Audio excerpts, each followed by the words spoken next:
buenas tardes, presentando el tema de manutención y alimentos del menor en el extranjero. Para comenzar, ¿qué es manutención? Se dice que es un beneficio que tiene por derecho todos los menores de edad desde su nacimiento. Así como bien sabemos que cuenta con una regulación existente como la Convención de la ONU sobre la obtención de alimentos en el extranjero, también la Convención Interamericana sobre Obligaciones Alimentarias, entre otras que se mencionarán más adelante. Al igual, sabremos su competencia nacional y su competencia internacional.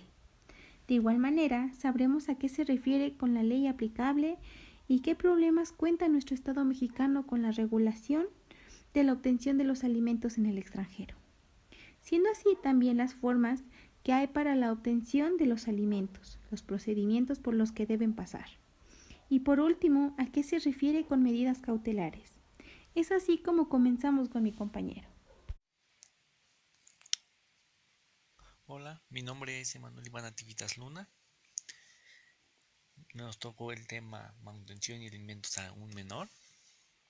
Y bueno, lo primero que debemos saber es el concepto de manutención y pues nos dice que es un beneficio que tienen todas las personas menores de edad a partir que nacen y los padres tienen obligación de dar la solvencia económica para asegurar el bienestar de los nacidos durante el matrimonio o la separación. Los alimentos son indispensables para el sustento, habitación, educación, vestido y asistencia médica. Es decir, cada menor tiene la facultad y el derecho que sus padres tienen obligación para que los menores reciban esta solvencia económica. El derecho de los alimentos se entiende como un derecho que se deriva de un interés jurídico necesario, que es necesario para sobrevivir, para que el menor pueda tener una, eh, una comida, un sustento, una habitación, educación y demás. Y pues como repito, es la educación del menor y su derecho, así como la obligación de los padres darles y otorgarles este derecho. Primero podemos hablar de la regulación existente, que es un campo internacional suscrito por México. En esto encontramos que la ONU hace una convención para la obtención de alimentos. Esta se celebra en Nueva York en 1956. El 28 de enero da una cooperación internacional, así como una convención nueva que se hace en Nueva York en 1994. La Convención Interamericana sobre la Obligación Alimentaria, adoptada en 1989 y es dada o se lleva a cabo en julio de 1994. Esta se refiere a una competencia como leyes aplicables para la protección del menor. Luego podemos hablar que los aliados que intervienen dentro de las Naciones Unidas protegen los derechos del niño, la Declaración Universal de los Derechos del Humano, así como un pacto internacional económicos para ser substanciables y pueda el menor vivir gracias a los alimentos o todos los derechos que se le dan. Las convenciones también se adoptan en San Juan y en San José, Costa Rica, el 22 de noviembre de 1968. Y pues se hablan diferentes puntos como que nadie podrá ser detenido por sus deudas, que toda persona tiene derecho a una nutrición adecuada para asegurar la posibilidad y gozar en niveles de desarrollo físico, emocional e intercultural, con el fin de hacer efectivo este derecho y erradicar la desnutrición, que ya no haya más desnutrición de menores ni de más. Luego podemos hablar de la competencia nacional dentro de los menores, y esto se refiere a la competencia interna por un juez cuando se trata de juicios de alimentos del domicilio del actor denominado en elección primera. En esto podemos entender que siempre que en México haya una eh, demanda ante una persona que no quiera ser demandado, pues los jueces van a intervenir de manera que siempre van a respaldar al menor. En las leyes se entienden federales, puede decir que el cónyuge se ve obligado, aunque se haya separado de su pareja, tendrá que pedir al juez los alimentos. En dado caso de que esta persona no pueda pagarlos, no los pueda dar, será alguno de su familiar o será con algún bien se le tendrá que quitar para así respaldar los gastos de los alimentos del menor. Luego podemos hablar de la competencia internacional, y esto pues siguen siendo convenciones como la Convención Interamericana sobre las Obligaciones Alimentarias, que establecen una conexión alternativa de, de bienes del menor y de sus alimentos. El juez y las autoridades del domicilio eh, tienen que estar estipulados dentro de la demanda de lo que se va a hacer, para que así el acreedor, que es el menor, tenga eh, esa facultad de poder cobrarlos. Esto se hace en diferentes convenciones, siempre que el menor sea respaldado ante las distintas personas que serían sus padres, para poder adquirir los alimentos. Para continuar, hablaremos acerca de la ley aplicable. En otros países hay supuestos acerca de dicha ley. Por ejemplo, Alemania se atiende a la ley de la residencia habitual alimenticia. En Rumania se busca la nacionalidad de la madre para fijar los gastos por embarazo exigidos al padre del hijo fuera del matrimonio. Y otro ejemplo es en Corea. La obligación alimentaria se regula conforme a la Ley Nacional del Deudor. Pero en la determinación aplicable a los alimentos suele presentarse un problema en nuestro país mexicano, y se presentarán dos hipótesis, una en un aspecto civil y la otra como autónoma diferente. Posteriormente, no existe ninguna disposición que demuestre que el derecho de los alimentos forma parte del Estado civil, y tampoco que se adopte una clasificación autónoma y diferente. Por esta razón, en un principio se menciona que existe un problema, ya que aún no se sabe cómo regularlo, si por la vía civil o si es por la vía autónoma. Por otro lado, en otros países a los alimentos se les suele incluir el estatuto personal o se le puede dar un trato autónomo.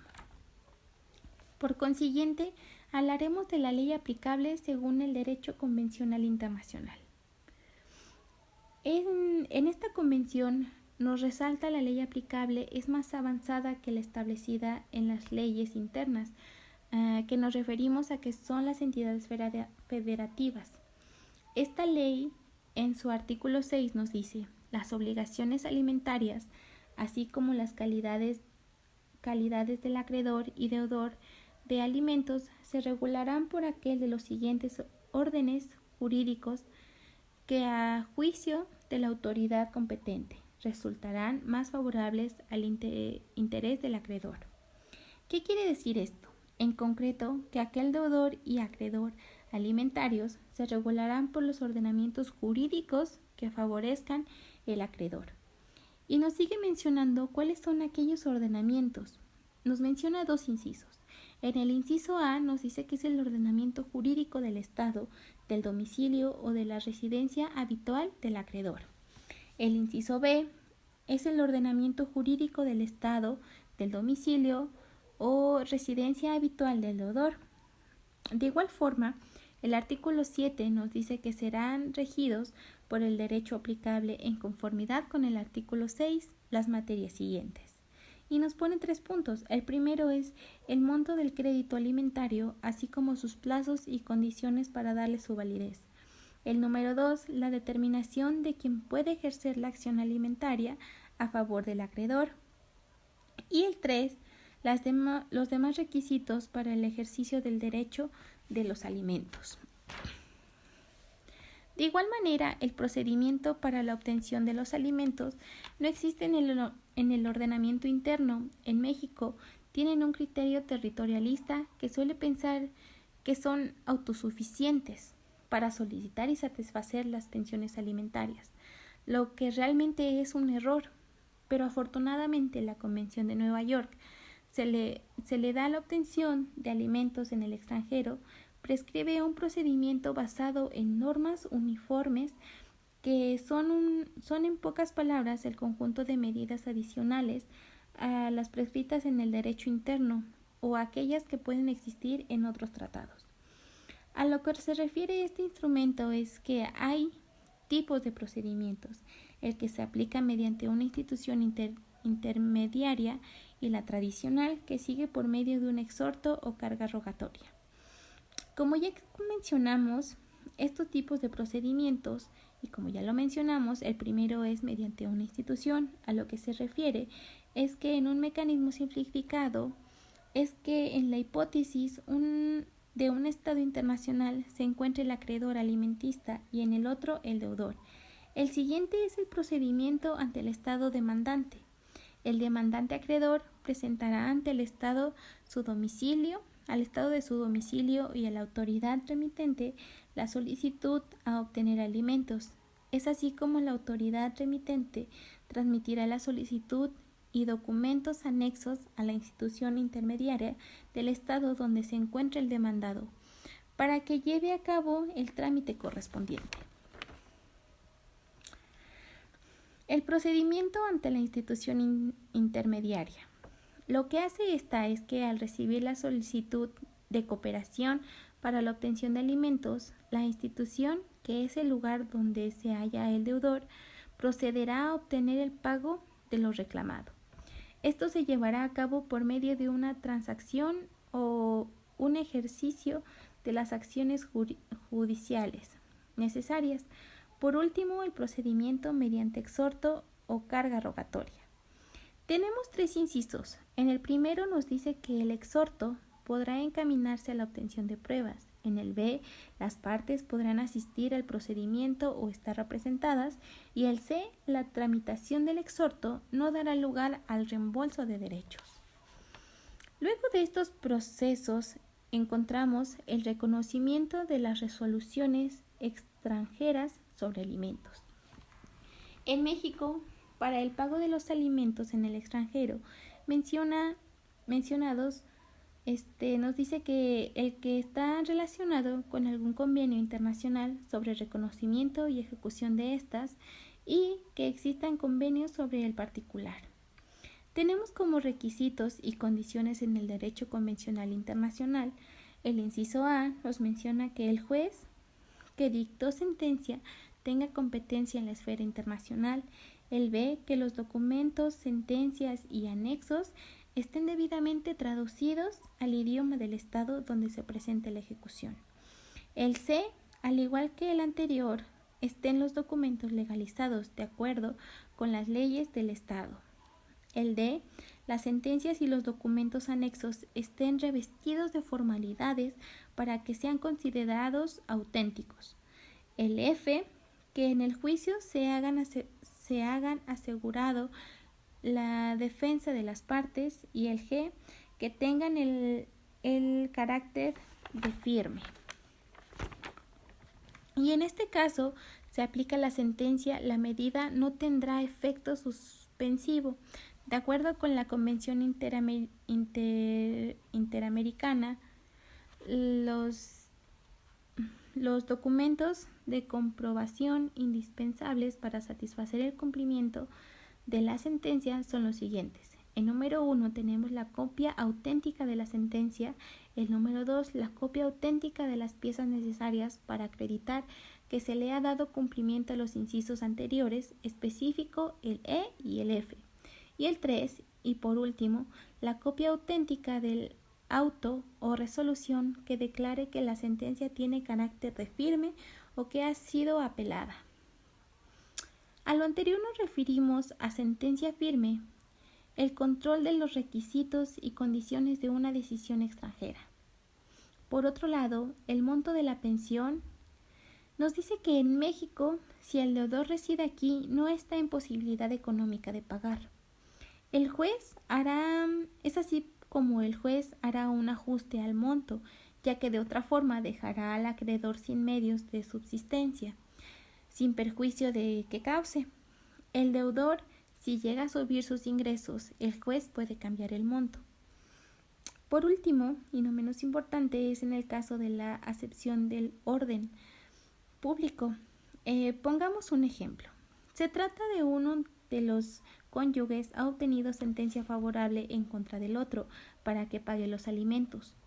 Pero se trata de un segundo matrimonio del acreedor que no ha disuelto lo primero. En este caso se le llama bigamia. Este caso es lo que puede ofender el ordenamiento público, pero lo que no ofende es la obligación de pagar los alimentos. Las medidas cautelares para la obtención de pensiones alimentarias son de mayor importancia porque éstas se refieren al pago o al aseguramiento de la pensión. Esto puede consistir en asegurar fondos bancarios, sueldos de deudores, exigir el otorgamiento de una garantía o la entrega provisional de la pensión mientras ésta se dicta definitiva. En los tratados se establecen algunas medidas como las cautelares, es decir, las autoridades jurisdiccionales de los estados suscribientes a la Convención Interamericana sobre Obligaciones Alimentarias ordenarán y ejecutarán, por una solicitud fundada de parte o por medio del agente diplomático o consular correspondiente, las medidas necesarias de carácter territorial, con la finalidad de garantizar el resultado de una reclamación de alimentos pendiente. Las resoluciones interlocutorias y las medidas provisionales son pronunciadas en los alimentos y en estos se incluyen las que sean dictadas por los jueces que conozcan procesos de nulidad, divorcio o otros de naturaleza similar. Estas serán ejecutadas por una autoridad competente. Los convenios de coordinación interna en México, estos convenios se dieron entre el gobierno federal y las entidades federativas y fueron celebrados en 1994.